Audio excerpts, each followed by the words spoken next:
Hello guys, nandito kami ngayon kay Diwata Paris Overload. Dito lang yan sa May Quezon City. Yummy, yummy! Mahaba yung pila. Pero ngayon medyo wala nang pila. Masarap naman pala yung kanilang Paris. Ayan yung kanilang, ito yung aming in-order. Ito yung Seek and Joy niya, ang laki-laki. Pakita mo nga siya, nakakain na kasi namin. Pero ganito siya kalaki, oh.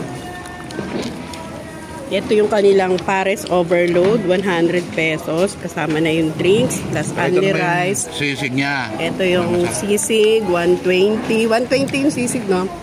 Plus itong Seek and Joy, 120 din.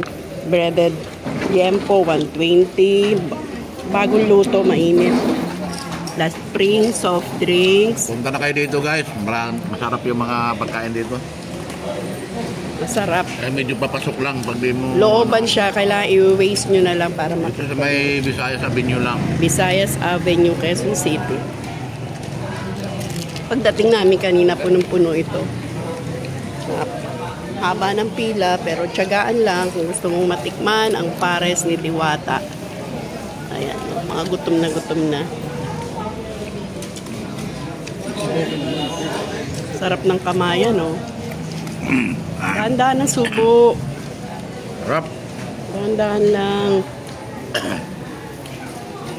Punta na kayo guys, tikman nyo. Masarap. Sabi nung iba hindi daw masarap. Mga basher yun. Pero masarap naman siya. To see is to believe, and tikman nyo para malaman nyo. Kami nagsasabi ng totoo ha, Diwata. Ayan, Diwata. Layo pa pinapagalingan ha. Galing pa kami ng Visayas. Nakakarating kami dito. Ano pala ngayon, sa Cebu pa kami galing, nag-airplane pa papunta dito para marating lang namin yung restaurant, no ha? So, sana ma-meet ka namin. Alex Johan. Ito yung nag-iisa naming Diwata. Ayan. May papalit na sa'yo, Diwata. Actually, nasa loob lang si Diwata. Bye-bye guys. Buka mo ma. Buka mo.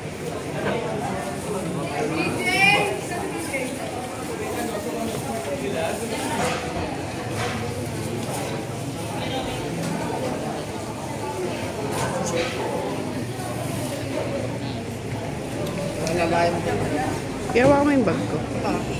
Wait lang. Tala ko.